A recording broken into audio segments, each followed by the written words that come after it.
Okay, thank you all for calling in, and a very, very special thanks to Dr. Blumenthal and to Ari Kennensberg, who is our tech guy, making all of this possible. I want to thank Dr. Blumenthal for his very gracious and instantaneous acceptance of our invitation to speak to RCA rabbis. Dr. Blumenthal is the educational director at the Wexner Kollel Elyon and Smicha Honors Program at REITs. He's a licensed clinical psychologist with a private practice in Lawrence, New York. He's the Zachter Family Chair in Trauma and Crisis Counseling and Director of Ohel Miriam Center for Trauma, Bereavement, and Crisis Response. Most importantly, he's a good friend to rabbis and a good friend to the Jewish community, and has done tremendous, tremendous work for years, but especially now in helping support leaders and individuals get through the crises that we're facing. So Dr. Blumenthal, thank you so very much. Okay, thank you, Rabbi Dratch. And I also want to just reiterate to thank Rabbi Dratch for coming up with this idea, and which is an excellent one, and thank the Ohel administration staff for giving me the opportunity to do this kind of work, as well as, again, thank Ari, the tech team, without whom, sometimes I think we look at the internet today as the refuah before the makkah, because try to imagine being in the situation we're in today without having this kind of technology available to us. So it really is a remarkable feat, and we're very grateful for this opportunity. It's also humbling because I know the rabbis have really been at the forefront of addressing this issue, as I'm going to describe. And I really, if I can be of any help, it's really it's a drop in the bucket, because I know from both the Rav in my community, Rabbi Trump, and from other Rabbanim I've heard from, they're really keeping us connected and keeping us both spiritually and socially. So I'm really glad to be of assistance. I don't have to tell you, the rabbi today is not the rabbi of yesteryear. The rabbi is not just a posek or a speaker or the giver of a sermon, or as my father Hashem used to say when we would sit down for the sermon, he would say, we're about to get sermonized. But that's not the role of the rabbi anymore today. The rabbi is a therapist. The rabbi is a friend. The rabbi is really the fulcrum of the community and addressing the broad needs of the community. So your role has changed, and it's never been more evident than it is nowadays. I'm going to try to address the issues that we're hearing about. I'm going to say we, mostly the trauma team at Ohel, and I will mention at the end what services we have available, and the many other wonderful agencies and organizations that are also providing services. This is really, in that respect, bringing out the best in us. So I will address some of the issues that have come up, particularly as they relate to the rabbi, and then, time permitting, I would like to also address some self-care, because I'm sure this is hugely draining, both on the rabbi and on his family. We do not have, people can't unmute themselves and ask questions, but there is a chat option, the Q&A. You can see it on the bottom, or I think on the side, actually, of your screen. So you have that option to enter questions. This talk will be recorded if people couldn't hear it, and we've made accessible through the RCA and through Ohel. And I'm certainly always available to be of assistance. So let me start with the issues. Now, some of them might be quite evident. And obviously one of them is, I think, if we ever appreciated how important it is to feel connected, we understand it now, that our security, our very basic safety and security, really depends to some extent on coming together as a community. And when we are forced to be so disconnected, it really it eats away at our very sense of security and safety. We often think of basic needs being like food and shelter and, let's say, physical safety, but connections with others is also a very important basic need. Let me just give you two examples, two studies, one of which I think is more famous than the other. I'm sure many of you have heard the famous study with the college students where I think they did in South Carolina, if I recall correctly, but I could be wrong. They took college students, freshmen, they gave them a very heavy backpack and took them to a very steep hill and told them they want them to climb the hill. But before they climb the hill, they need to estimate how difficult it'll be.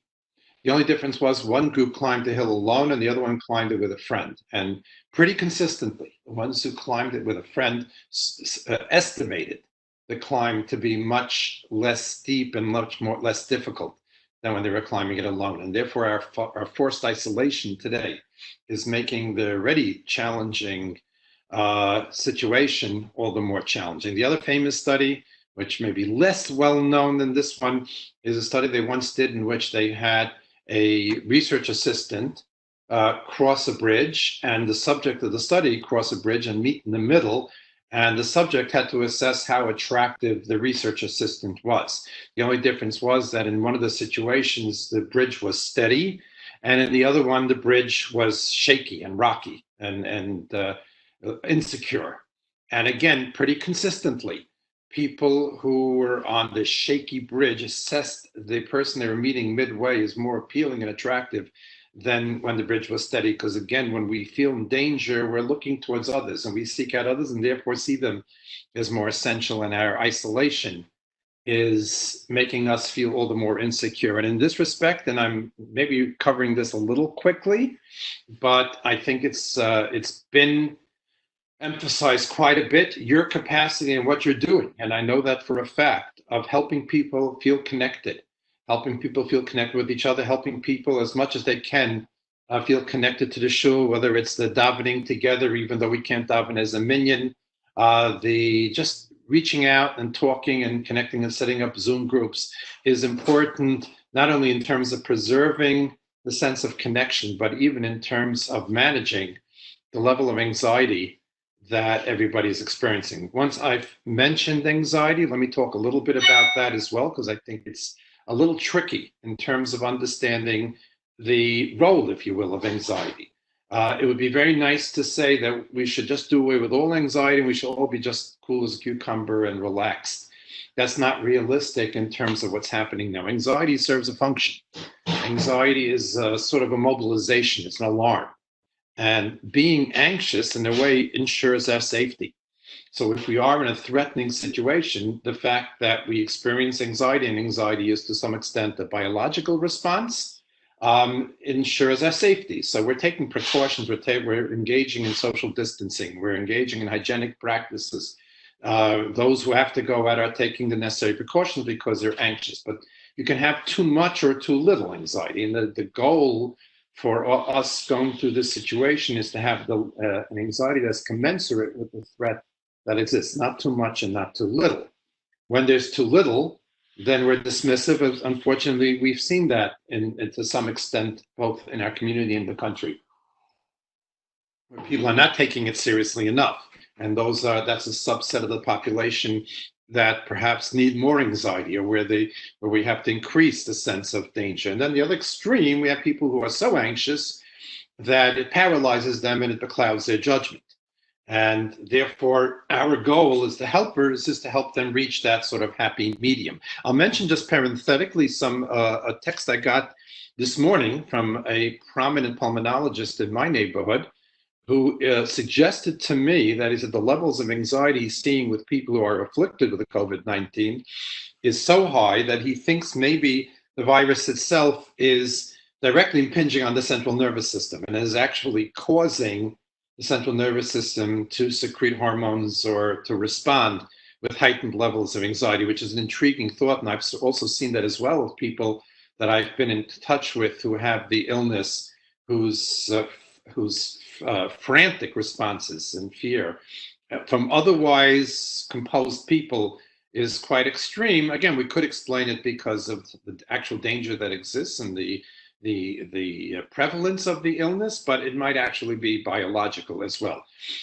That's outside the scope of what I can talk about, just something to think about. It also may have some bearing on professionals' use of medication in terms of addressing the anxiety while somebody is afflicted with the illness, because if it is a biological response, then the biological treatments become all the more important. But besides that, there are other ways in which we can address and try to assist with this level of anxiety. One of them has to do with how we process news and information. We live in a whole new world of processing news and information, very different from the world that we had lived in. And maybe that's one of the silver linings of this crisis, is that we're going to learn how to use and control and manage the flow of information and news. And that operates at two levels. First of all, there's an abundant number of news sources and information sources, some of which are admittedly biased, some are not admittedly biased, but are biased. And each of them are competing, since the competition for our attention is greater. So there's much more of a motivation to be sensationalist, to have quote unquote breaking news, some of which has not been verified yet. And we have to learn, and all the more so teach others and teach our children. And by the way, teach the elderly who are less adept at this medium and now becoming dependent upon it, how to take a lot of information to get with the proverbial grain of salt, not to over respond or to study and read it with a discerning eye.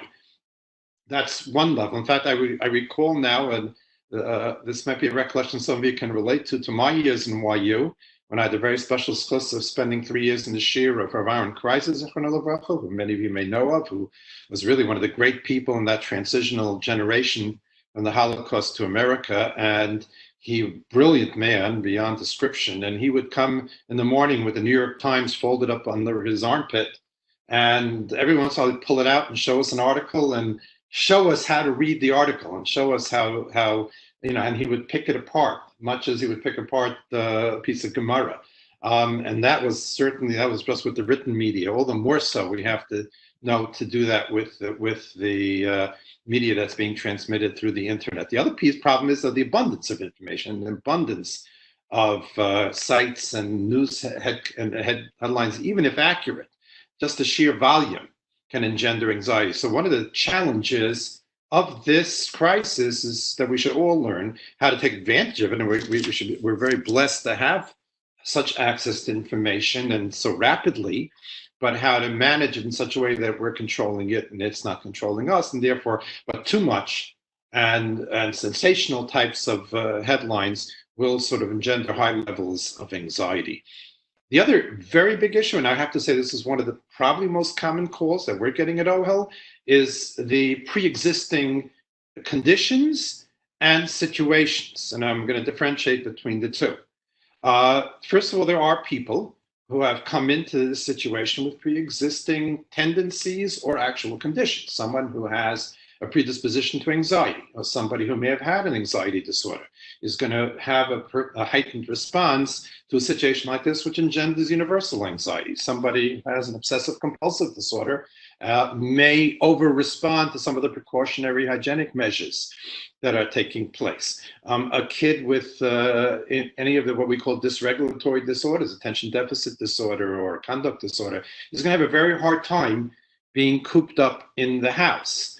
So there are these situations that we have to be concerned about. And I'm going to mention a second one, which is similar, which is not pre-existing conditions, but pre-existing relationship issues. Not severe ones that would be perennially present. I'm not talking about, let's say, abuse or severe conflict within a family, or for that matter, severe conflict in a work site, because some of the calls we've gotten are from health facilities that still have people coming in, and some of the politics that may have pre-existed. But even some of the subtler ones that were manageable because people were busy. Let me give you a few examples. A sibling rivalry is a very normal part of a home, even a desirable one, because children learn some very important skills through sibling rivalry. But intense sibling rivalry, or a child that's maybe being bullied or scapegoated in a family, this will reach a heightened pitch when everybody's cooped up inside the house. The other phenomena we have, and maybe have it a little bit more so in our community than in other communities, is sometimes what's referenced as the loveless marriage. Couples who may come to the realization that their marriage was ill-conceived or is not functioning currently. But again, not one with severe conflict or abuse or anything like that, and make a decision, which I'm saying in a totally not judgmental way, but make a decision to stay together and have a civil coexistence for the sake of the family, for the sake of the children.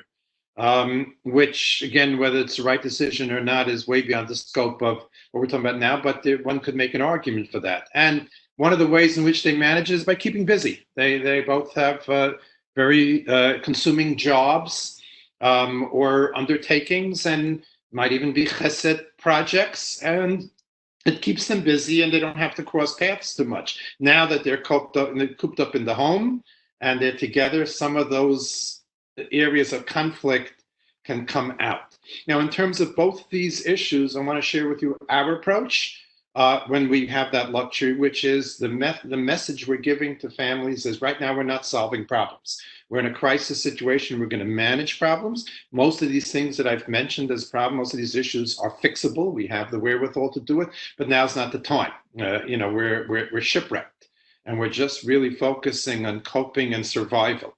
So we're going to manage these issues. We're going to stay out of each other's way. We're going to take the scapegoated kid and put him in our bedroom and keep him away from the other children. We're going to keep the kids too busy to fight with each other. We're going to put the politics aside and we're going to say at work and say, listen, we'll address these when this is over. But right now is not the time. I did a group the other day for parents of children with disabilities, and one parent said that she was always against kids using devices too much, and now they're just using them so much to fill up the day, and it's bothering her, and she's getting into conflicts with the kids. And my message to her was very clear. Right now, getting along is more important. Right now, shalom bayis is more important, and let them bend. Obviously, there's a limit, but bend much more than you would regarding devices. I even said to her one point, when this is over and you need to get them off the devices, I'll help you if my wife can get me off my devices. But we're trying to cope right now, and we're not fixing problems. We're managing them, and we'll sort of band-aid other issues until this is over, and God willing, that should be soon. Another important similar issue is what coping mechanisms people use, and everybody uses their own types of coping mechanisms. In fact, the more severe the situation, the more likely we're going to rely on that which works for us. A metaphor I sometimes give is, imagine a carpenter, and he's building a tool shed, and he may experiment with different equipment, different ways of building. Worst thing can happen, his tools get wet. But if he's building an extension on his house, or he's building a child's bedroom, he's going to use the methodology and the equipment that he knows from his experience has worked well for him. We're the same way emotionally, that we have a minor problem, we can experiment with different ways of coping. But if we have a major problem, we're going to use that which works by history works for us, and different coping mechanisms work for different people. There's no one universal way. Now, the healthy coping mechanisms, which for the most part we have, we're going to flex our muscles and use them in a very adaptive ways. And we're going to use them all the more. Unfortunately, the maladaptive coping mechanisms, which we probably all have, are going to be also marshaled more than they would be in the past. Or there might have been habits, addictions that we had in the past that we've mastered and managed, but now because of the crisis, or because we feel we need more ways to engage in stress-reducing activities, we'll be relying on more. So in that can include alcohol consumption, substance use.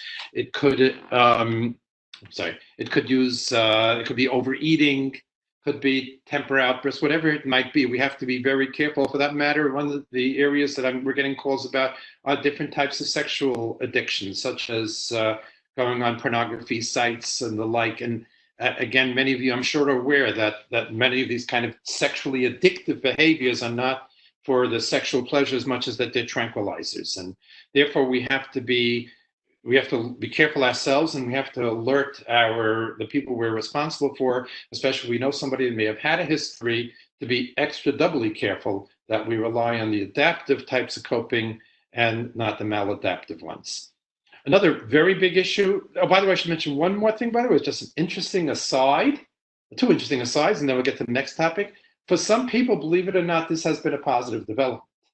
There are children for whom school is a total mismatch. An interesting phenomena we often talk about, that we have one type of school throughout the world, which is not always suited for every type of child. And for those children who, for varying degrees, might be very good kids and smart kids, but are misfits in school, they're in seventh heaven. There are families that have struggled financially, or might be going through a temporary financial setback, who, believe it or not, are right now experiencing this as a positive development, because now everybody's sort of in the same boat.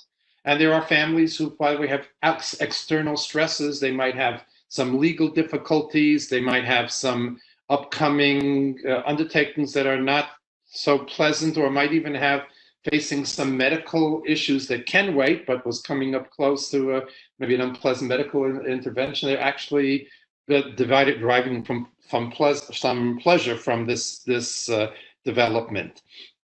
One more also aside, it's maybe a little out of place, but I did get a call from one of the rabbanim this morning who mentioned that he heard from a member of his shul who's a doctor that the vaping, that young people who are vaping are much more at risk if they get this illness, and that we have to address the vaping issue as well, which I thought was a very good point, which I hadn't thought of.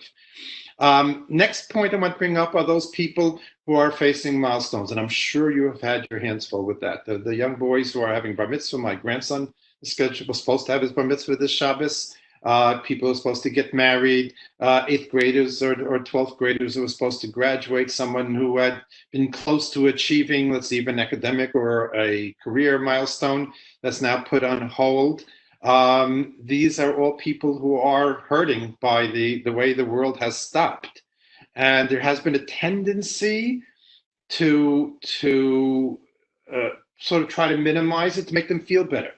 To say to the bar mitzvah boy, well, you know, when you're my age, what kind of bar mitzvah you had didn't matter anymore.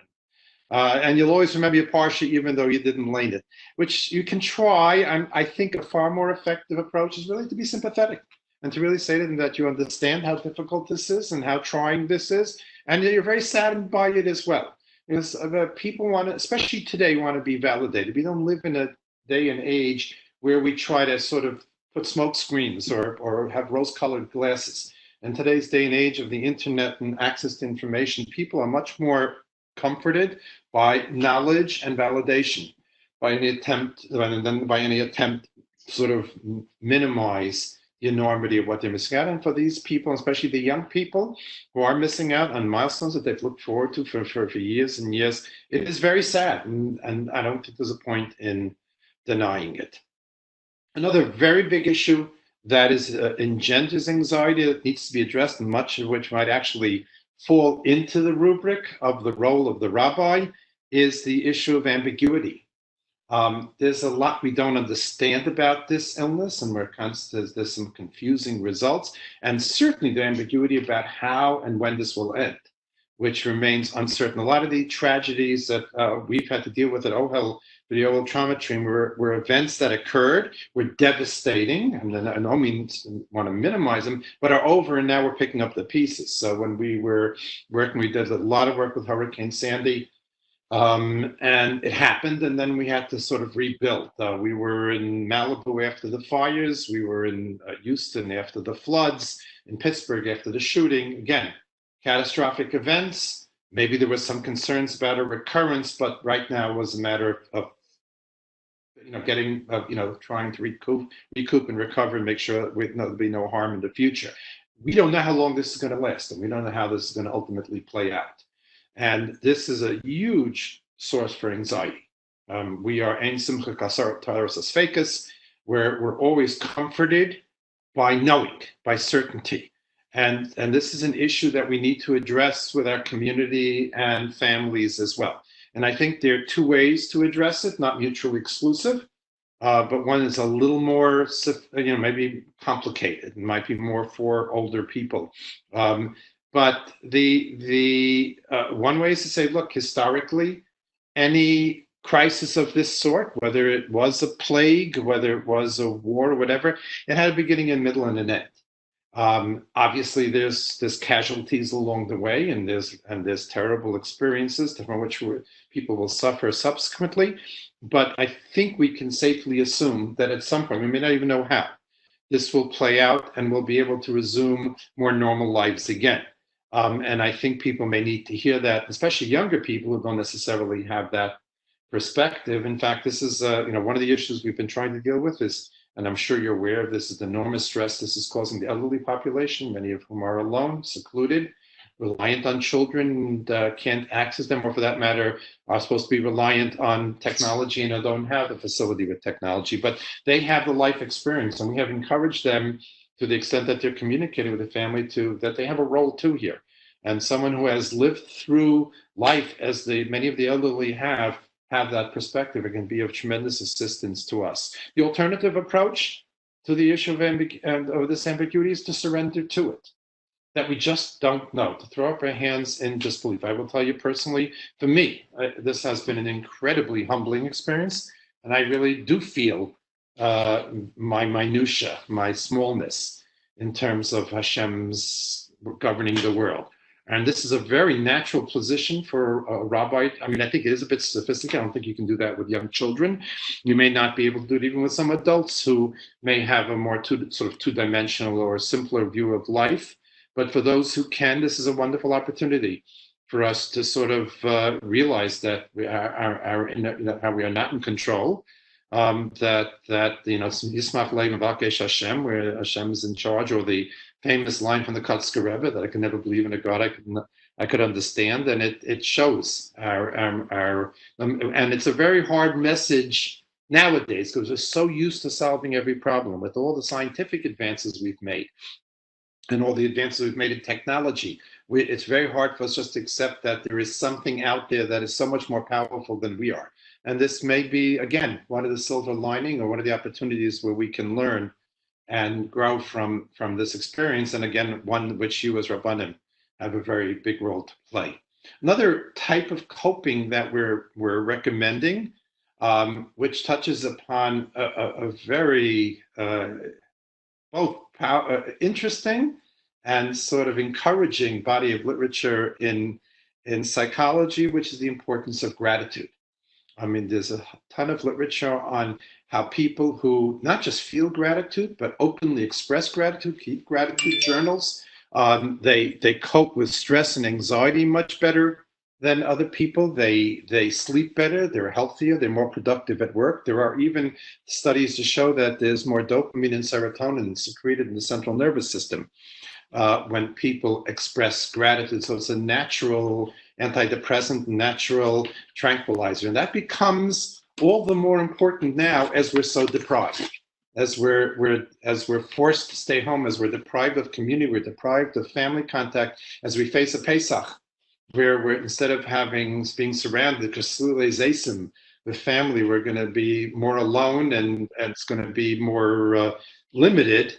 We have to be grateful for what we have. So as we're, tearing our hair out, trying to homeschool our children, or as my wife sometimes says that her scheitel's turning gray, we should be grateful for the children. And as we're cooped up with our spouses all day, we should be grateful for our spouses. As we are not able to go to our jobs, we should be grateful for the jobs that we have. As we're not able to connect community, we can be grateful for what a community means to us. And for that matter, we have to be grateful, as I mentioned earlier, for the internet, that we have these means of connecting. So it's a very important part of coping and managing with the stressor. And by the way, for this, and I know I want to address your taking care of yourselves as well.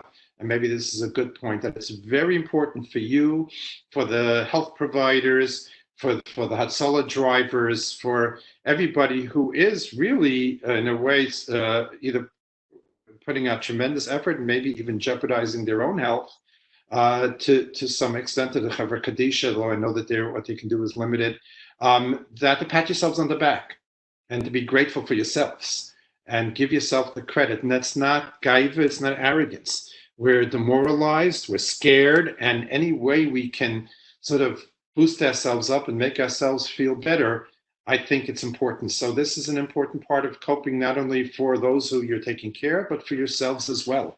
And again, as I said earlier, your roles are indispensable. And many of us are pondering how different it will be when this is over. And I think the respect for the Rav, not only as a posek and a speaker, but as a community leader, as the link, as that fulcrum for all of us, will become all the more apparent. However, and I think this is a very important message, especially for those of you in leadership positions, which is that you're basar v'dam, you're human beings, and you have to allow yourself to be weak. You can't be weak in public, unfortunately, and I think that would be scary. And I've heard this from many people in leadership positions, that you can't be vulnerable. You can't so openly share vulnerabilities because so many people are dependent upon you. Maybe later when this is over, as a lesson, you can. Or you can address how you're handling some of your concerns, etc. But you need to convey strength and certainty because so many people are dependent upon you. So what do you do with your fears? What do you do with your exhaustion? What do you do with your dread? And I share that with you. I have the same struggle since I'm in the position of being a helper, and believe me, I don't mind admitting on this forum that I have my moments as well. But it's important to be acknowledged, to allow your weakness to come out and to find yourself places where you can express it. And those places may be with your spouse, with your family, with your friends, and I would venture to guess as probably also together, all of you together, being able to acknowledge your own vulnerabilities and your own fears, because it has to be there. In fact, you have to be able to acknowledge your weakness to be strong. I don't mean to give divrei Torah to Rabbanim, but it just happened. I came across a Hamek Dover in last week's Parsha. I was talking about why honey is forbidden, the carbon, and the salt is a requirement. And he says honey is a pure adornment. It's just, it doesn't, it just enhances. But salt, interestingly enough, if you take it plain, it's distasteful, it's harmful, and yet mixed with food, it's helpful. And he connects it to this whole idea of the mixture. That we can't have light if there isn't darkness. We can't have mitzvahs if there isn't hate. And same thing is true about strength. You can't be strong unless you're capable of being weak. I happened to send a text to one of the doctors who's at the forefront of addressing this in our community, just to give him a chizuk. And I called him a hero. And he wrote back, "I'm no hero. I'm scared as everyone else." And I said, "Being scared doesn't make you a hero. It's what you do." I even quoted for him my father, who was a decorated World War II veteran and someone who put on tefillin every day through 4.5 years in the American Army. And he used to tell me that the line among the soldiers was, "I'm the first to be afraid and the last to run." So we have to acknowledge our own vulnerabilities and our own fears. And on the other hand, though, we don't have the luxury of so openly sharing them. And that's hard. And by the way, one more thing, in terms of being heroic as you are, and I can say myself, I've been in that situation, and sometimes it catches up with you when it's all over. I know that for myself, when I've had to do very difficult interventions, I've had to do death notifications or following tragedies, I had to go meet with families, and while I'm there, I hold it together and I do my job, and it'll catch up with me sometimes when I leave and sometimes weeks later. So we have to be careful about that, as you're all in overdrive right now, and helping everybody that you need outlets for your own vulnerability and to be prepared as you rise to the occasion. And a lot of what you're going through right now may catch up with you when it's all over. Since I've mentioned also about what's going to happen when this is all over, and again, I invite everybody to submit questions in the Q&A section. I don't see any. I hope that's working. If not, I'll give you email addresses to reach me and direct questions. But I think also, God willing, this will be over soon. But we have to be realistic and recognize that we're just not going to sort of go right back to our old ways. First of all, question I'll get to in a minute whether we should. But even putting that aside, the research even on people who are quarantined demonstrates that people have a hard time reacclimating to normalcy, even when that happens. And that would suggest to us that we're going to have that we can't just, when this is over, when it either passes or we get that vaccination or cure, that, God willing, should happen speedily, but that we're just going to go back to our old lives. It seems that the effects linger. And we, as community leaders, I think you need to know that. You need to ease people back to normalcy. I think there may have to be commemorations, Sudos Hada, or things like that to help people give expression to the transition now back to communal life. Just to give you an example, there was a study done by an anthropologist in Nepal in a situation that historically is not foreign to us as Jews. It seems that what happened was that people from the ages of about 15 to 25 were forced into the army, forced conscription, and served in an army for as much as 15, 20 years, seeing horrific violence, etc. And when they came back to their towns, this anthropologist studied their return. And there were some towns that just sort of let people come back and didn't acknowledge their return, and others who made a parade and a party and had a formal recognition of these people's return. And the ones who had that formal recognition in that party fared much better than those who did not have it. So please keep in mind that when things get back to normal, they'll need the community, and all of us will need your help and all of our help in terms of getting back into the norm. And then, of course, the question is, will we go back the same people? And will we go back differently? And that's a very important question. And in a way, it's important also in terms of coping with this, that there's, again, a form of dealing with trauma, sometimes referred to as post-traumatic growth or meaning making, that you have to extract from the experience some lessons or some benefits, not to say it was a good one, but to feel like you came back from it, even though you suffered through it, and it's not something you would have opted for, but you came out some ways, in some measure, a better person. And that's a very important part of coping, and also chipping away or minimizing the corrosive effects of this situation. Some of it might be what we often refer to as a psycho-spiritual, of looking for spiritual meaning in it. But we have to be very careful not to do this in a knee-jerk kind of quick way and try to, give lessons and muster to people or say this happened for this reason or for that reason. This is something you have to do very gingerly. It's a very individual experience and very cautiously. Maybe I'll conclude with a story that, and I just want to share then what help is available, but a story that I remember from, I believe it was about 20, 30 years ago, when Rav Aaron Soloveitchik came to visit our community. And right around that time, I'm not going to be specific, some of you may remember this, but there was a politically prominent rabbi who ventured to guess why the Holocaust happened and blamed it on a certain subset of the Jewish community. And of course, there was an uproar and a lot of criticism, and Rabbi Soloveitchik was here, and somebody asked him about that comment. And he told a very good story, and one I think we have to hold on to as we imagine and foresee transitioning back to normalcy.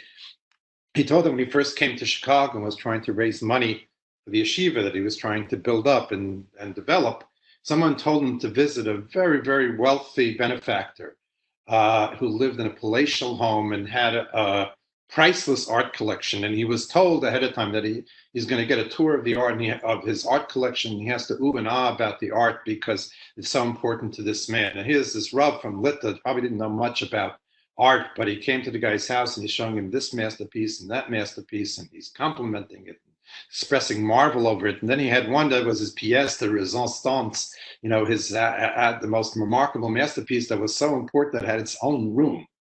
And he kept telling him about it, and finally took him to that room. And Rabbi Soloveitchik, trying to be polite, walked right up to the painting to look at it. And the man said to him, no, to appreciate this painting, you have to look at it from afar. And he told us the same thing at that point about the Holocaust. To understand the Holocaust, you have to look at it from afar. And I think here too, we're going to have to, when we get out of this, God willing soon, we will have to look at it from afar to really appreciate it and understand it. Please, for yourselves, and certainly for your congregants, don't hesitate to get help. Seeking out help, as I indicated earlier, is not a sign of weakness, it's a sign of strength. I am certainly available, certainly to all of you and to congregants that you feel need my assistance. Many of you may have my cell phone number. I'm not going to give it out so publicly, but I'll share with you 2 email addresses. And of course, Rabbi Dratch knows how to reach me as well, if so you can reach him.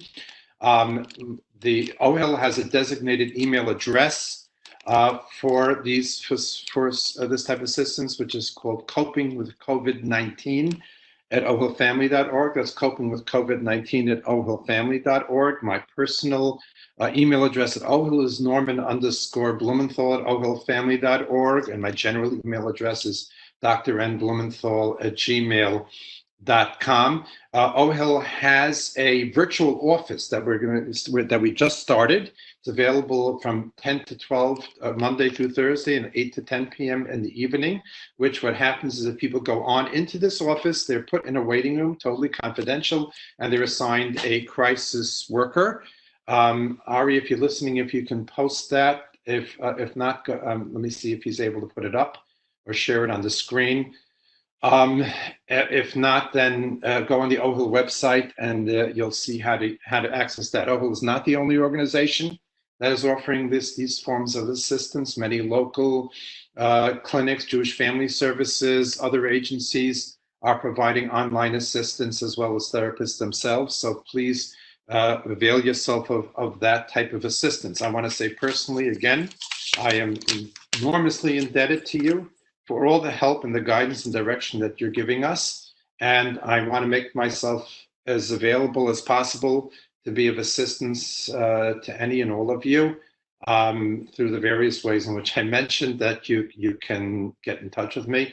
And let's all wish those who are afflicted should have a refuah shlema, and we should all be spared any further, much further, I guess we can say any anymore, but we can say that further hardship, and should be redeemed from this very soon. Yeah. Dr. Blumenthal, I can speak for everyone who is muted, and it's unusual for rabbis to be muted, but if you've accomplished nothing else as a result of the virus, maybe that's a humbling experience for us. But thank you so very much for your time, for your expertise, for reaching out and being there for us. And we're very privileged and fortunate, Baruch Hashem, to have you as a resource in our community. Thank you. Thank you very much. And I look forward to sharing the recording of this with our members. I know that many, many more will be able to benefit from it.